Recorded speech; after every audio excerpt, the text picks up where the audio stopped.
दोस्तों, air India का crash हमारी यादों से अभी गया भी नहीं। वो हादसा अभी भी आंखों के सामने ताज़ा है और इसी के बीच एक ऐसी घटना हुई जो सीधे हवाई सुरक्षा और यात्रियों की जान से जुड़ी हुई है। सीधे मुद्दे पर आते हैं। दिल्ली के इंदिरा गांधी इंटरनेशनल एयरपोर्ट के आसपास जीपीएस सिग्नल्स में स्पूफिंग हुआ और इस वजह से कुछ फ्लाइट्स की नेविगेशन में ऐसी गड़बड़ियां हुई कि यात्रियों और क्रू की जिंदगी असल में जोखिम में पड़ सकती थी। फॉर्चुनेटली भगवान हमारे साथ थे और इसको अर्ली डिटेक्ट कर लिया गया, नहीं तो एक काफी बड़ा हादसा हो सकता था।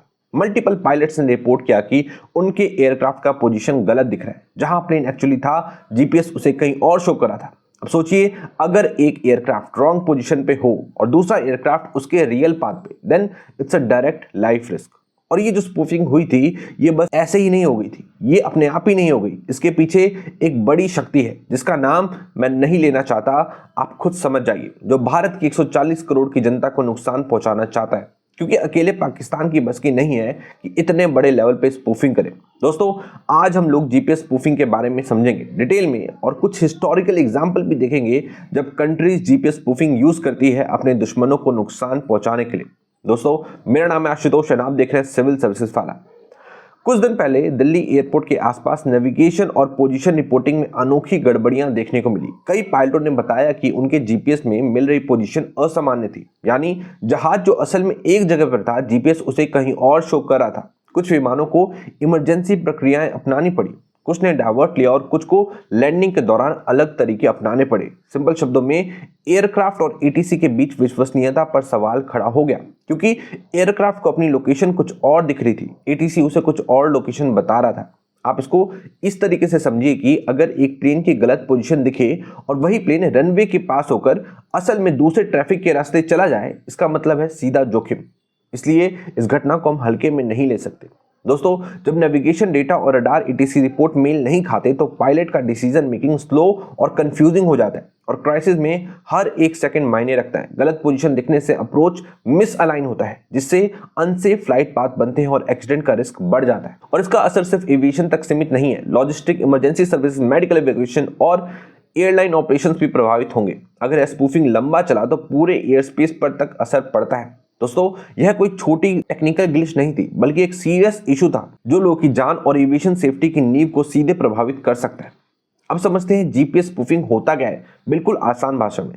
दोस्तों, जीपीएस यानी सैटेलाइट बेस्ड सिस्टम, जो हमारे डिवाइसेस को लोकेशन और एक्यूरेट टाइम देते हैं। फॉर एग्जांपल, जैसे आपके पास एंड्रॉइड फोन है, आप उसे कभी भी स्विच ऑफ करिए, पर फिर जब आप ऑन करेंगे तो एकदम रियल टाइम में जो टाइमिंग चल रही है और डेट है वही शो करेगा। ऐसा नहीं है कि स्विच ऑफ के बाद डेट और टाइम पुराने वाले शो करेंगे, नहीं, रियल टाइम में जो होगा वही शो होगा। ये भी जीपीएस के थ्रू ही होता है। तो जीपीएस का मतलब है सैटेलाइट बेस्ड सिस्टम, जो हमारे डिवाइसेस को लोकेशन और एक्यूरेट टाइम देता है।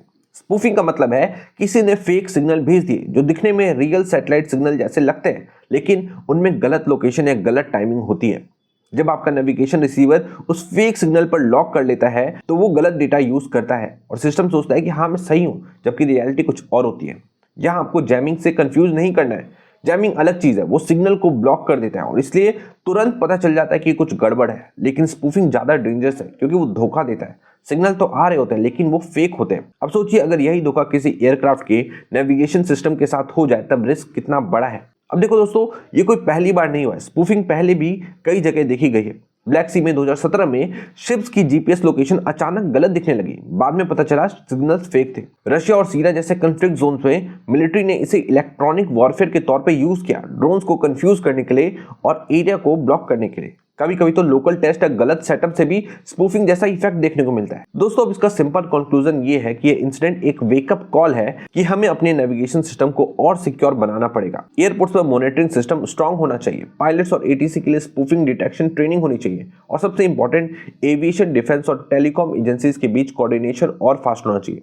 अब बात करते हैं पाकिस्तान की, तो देखो, बिना प्रूफ के किसी पे सीधा इल्जाम लगाना सही नहीं है, लेकिन ये भी फैक्ट है कि इतने बड़े लेवल पर स्पूफिंग करना किसी एक छोटे देश के बस की बात नहीं है।